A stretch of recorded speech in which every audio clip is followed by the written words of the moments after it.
The first house at the right hand side coming from the yard was Murphy's.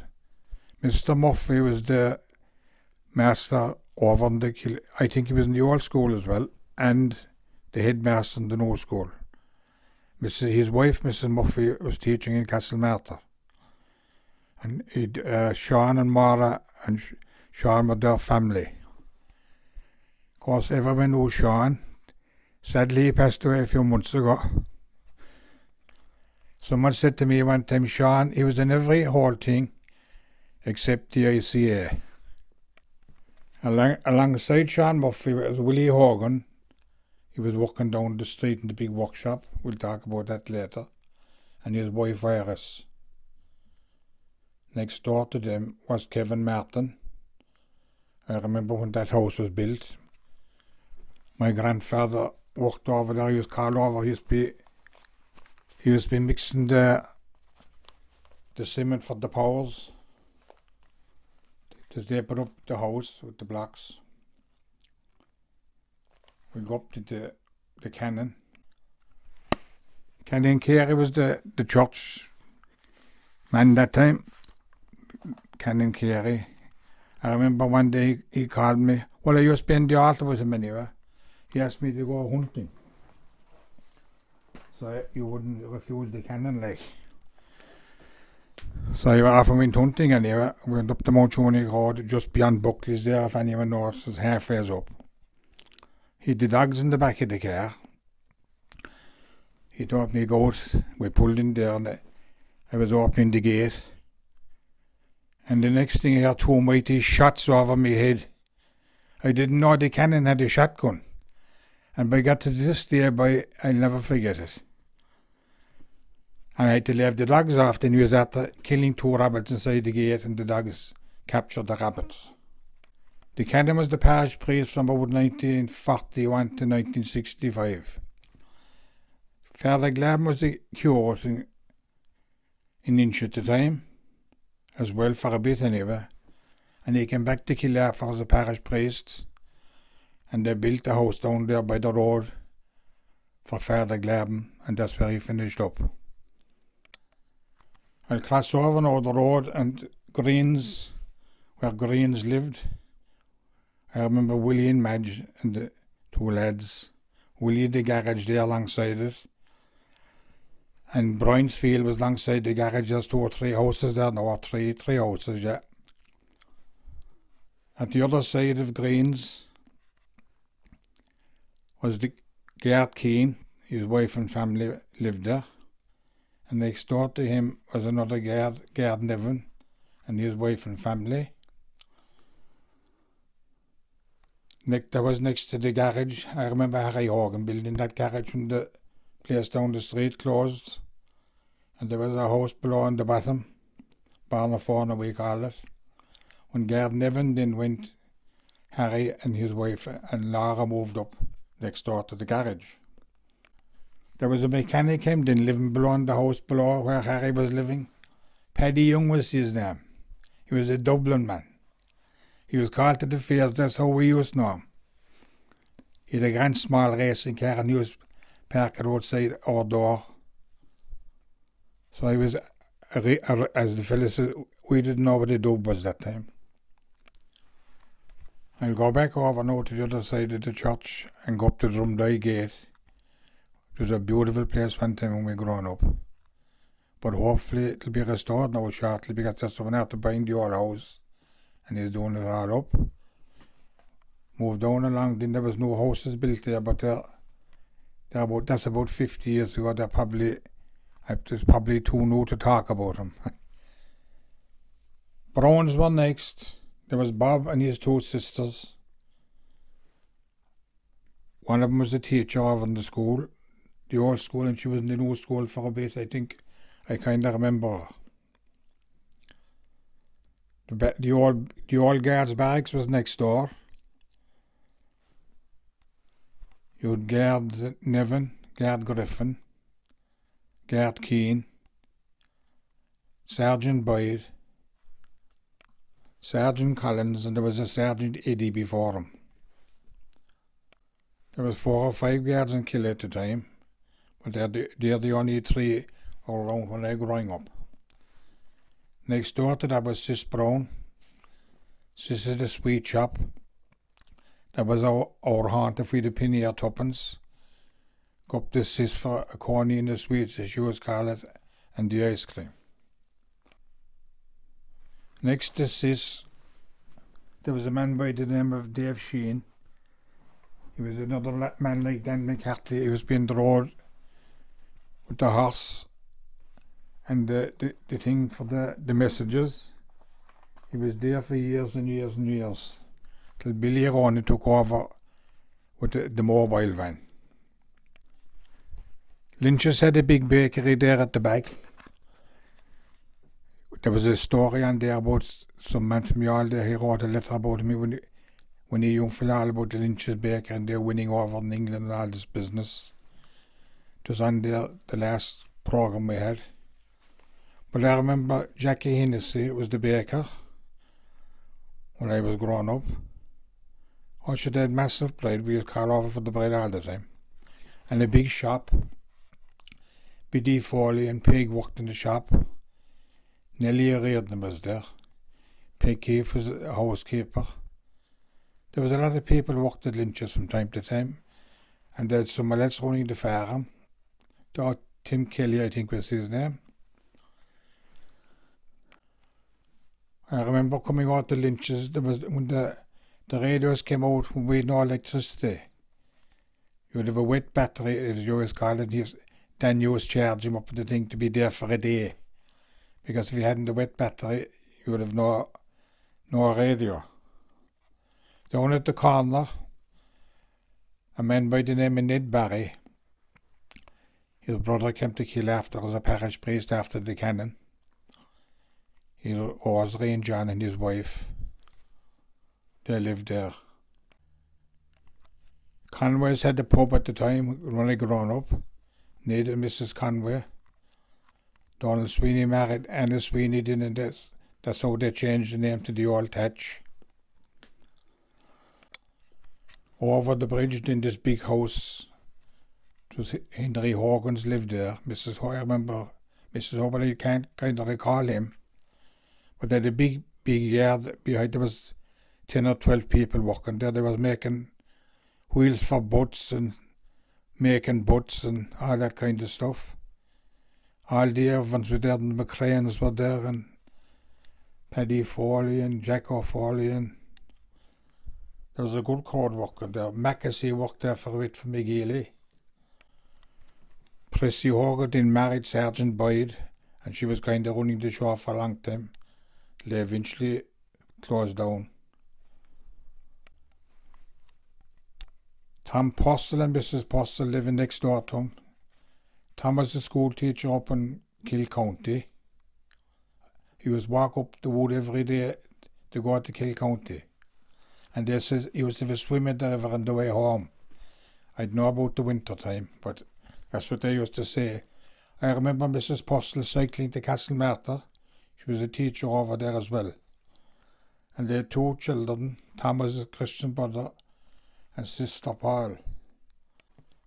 O'Mahony's was next.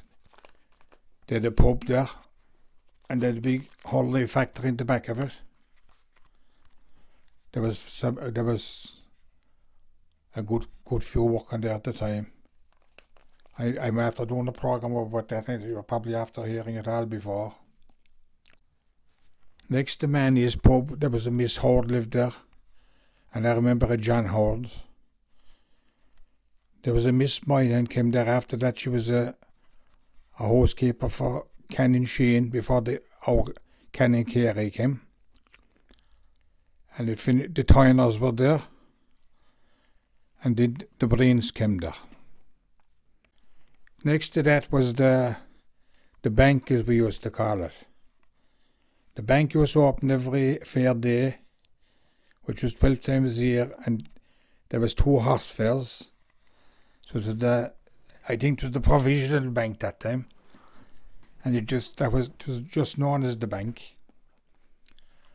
I think Mr. Byrne and Rita, when they started the post office, they started there while they were doing up the house up the street further. Woods' drapery shop was next, and they had a pub next door to it. Miss Patsy Woods and his wife and Tom. It was very, but I remember going into the drapery shop, my young fella, if you touched anything, Tom would hunt you out the door. Fogarty's were next. They had a small draper shop there alongside it. I think there was a man by the name of Fairn there before him.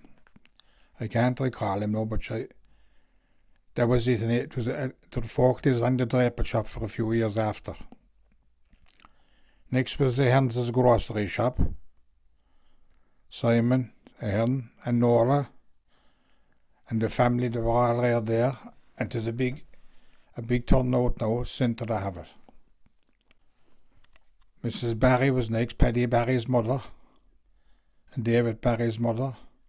She had a sweet shop here and a grocer shop. Next door to that was I remember when the chemist opened first here. There's a fellow by the name of Morrison opened it first. Joe Barry's mother had a shop there, I think. There used to be a man, I can't think of his name now, he used to be a chemist working for Morrison. And he stayed above where I'm living now. He was lodging with Mrs. Ryan. That was the first chemist came to Killer, before Mrs. Scanlon and he took it over. The funny thing that when with Anthony and Mrs. Scanlon came to Killer, they were living where I'm living at the moment as well for a bit before they moved out to the All Road. I'll cross over the road now and come back down where Lena Shillue. Lena was supposed to be a great character. But there was a piece in the Irish press in January 1944. But I'll tell you a story about Lena first.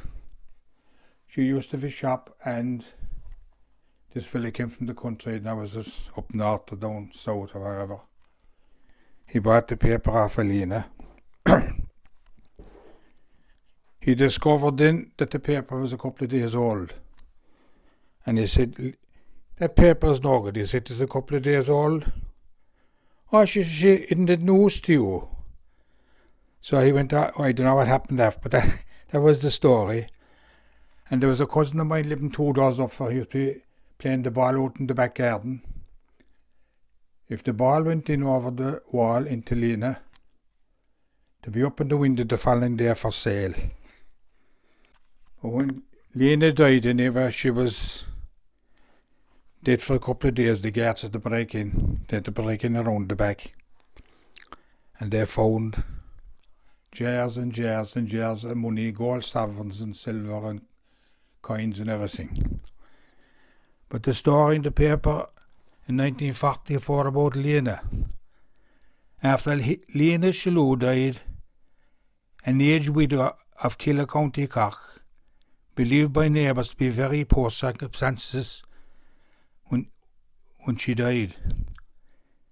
Guards found in her home £300 in cash, including gold and silver coins, and deposits, receipts and securities worth thousands of pounds.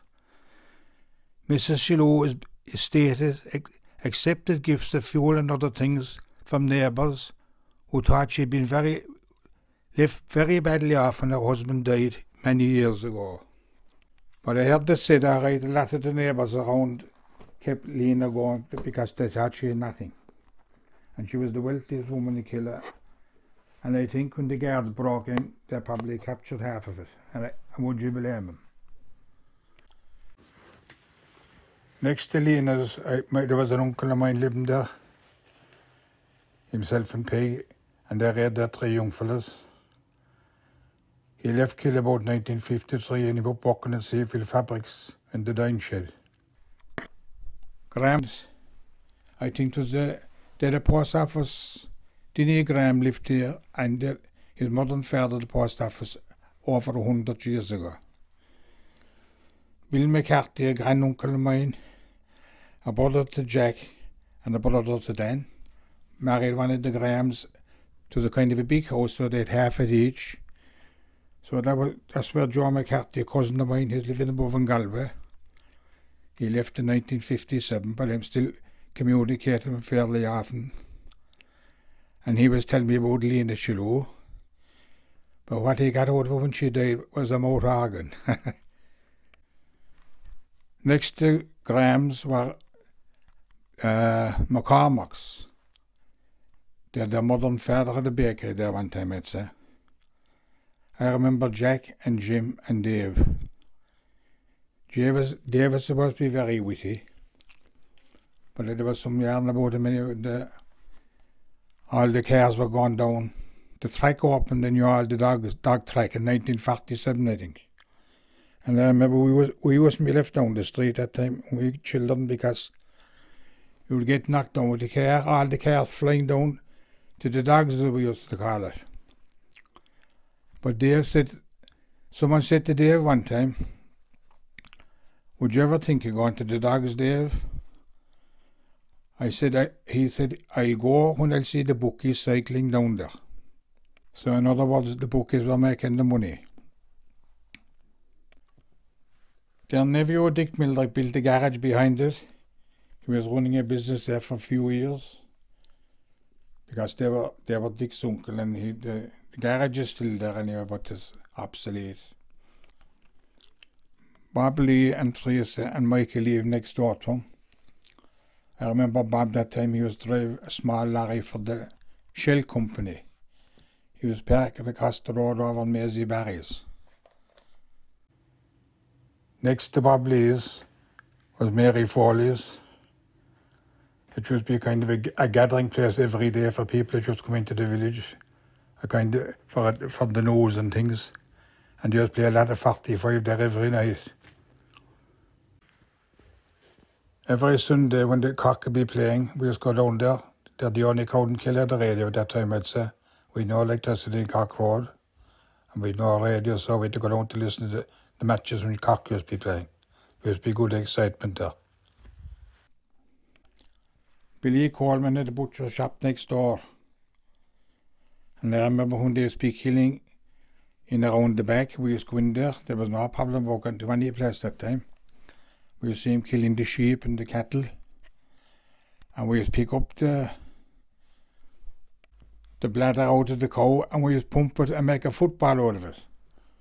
There was you would have no football that thing, because you'd have no money to buy it. Mikey Coleman, Mrs. Coleman and Michael lived next door. There was another shop beyond that was belonged to Barry's as well, a sweet shop, and there was a butcher shop there as well, but I only barely remember the butcher shop. It was Barry's father was the butcher, I'd say. It was their pay kind of served this time. Next door to them were the Eglintons, Bill, Janie and May. As I know, I think their father was a postman or something, just next door to the school. We come to the school then, 1940 it was built. There used to be about 94 or 5 going to school when I got to school, which was kind of a small crowd. Everyone used to have to walk that time. There was no cars, no nothing. I went to school myself. My mother taught me I was only just gone 3. So I went through all the classes. But of course I was too young to leave, so I finished up with 2 6 classes. And I don't think it made me anything but earlier. Mr. Murphy, Miss Quirk, Mrs. O'Shea and Miss Brown were the school teachers at the time. We'll go up the Hall Terrace now, as they call it. Jackie Hinnis and his wife and daughter were the first. Manzi Murphy and Helen and their family were next. Dick Mildred and Marge and their family were next. There was an uncle of mine next to number 4, Danny. Molly Foley and James were living there. Next door to them were the Lawtons. And about the last one above was Will Foley and Molly. They came down, I think, when the gates closed above, or their time was up, I suppose they had to go, but they were living there anyway. We'll come to the hall then. I think the hall opened in 1953 or something like that. But I remember we were all a crowd of young fellas. Across the road there was a field there at the time. There was 10 or 12 of us playing football. And Canon Carey appeared. And he marched us all over to the hall. There was a big lorry load of boards, flooring boards came. That's a maple floor in the hall. There were lats. He got us to bring them all into the hall. And when the canon ask you to do a thing, you do it. The Church of Ireland was next. I remember there used to be big crowds going there every Sunday. There was 10 or 12 or 14 families around the Church of Ireland. That time they used to go there every Sunday. And the big day was this time of the year now, the harvest Thanksgiving. We never had that in the Catholic Church. There used to be burning the shaves of straw and turnips and spuds and all this kind of thing. The one thing I remember about it, Henry Sloan was the man that used to be ringing the bell. The bell would be ringing about for 5 minutes, I say, compared to our one, there was only about 20 or 30 strokes in it. But Henry would be at it for about 5 minutes. He'd be a grandfather to Bobby D, you know, I'd say. You had the old graveyard in and you had the new graveyard. I think there's Protestants and Catholics buried in the old graveyard. But down it in the new graveyard, there's a Protestant graveyard. There's a good few people around the area buried there. Well, one is I remember asking Father Broderick one time what was the difference between a graveyard and a cemetery. I didn't know, like, but he was glad to tell me. A graveyard is where there's a church, and a cemetery is where there isn't a church. Lots of people to this day don't know that. I'll go up to Ballyquirk Road here a small bit. Denis Foley and his wife lived there. He'd be a father now to Pay and Jimmy and all that crowd. Next door to them was Steve Manny and his wife. They used to be buying the blackberries and the rabbits. So that was their outlet for if you catch a rabbit, take it off to Steve Manny. And the blackberries, they export them all to England after the war. The next house up around the corner belonged to the forestry. All the foresters, when they used to come, when they change around, they'd be all living there. Woodsley Farm was alongside it. There's the 2 or 3 holding fields there now. There was a cottage just above that. There was a woman by the name of Kate Wallace lived there. We used to be always afraid of Kate anyway. She was we used to call her a witch. I suppose it's the right thing to say or not, I don't know, but we used to be afraid of her. Back down then, and I'll go over the railway bridge into the dispensary. Dr. O'Brien was the doctor.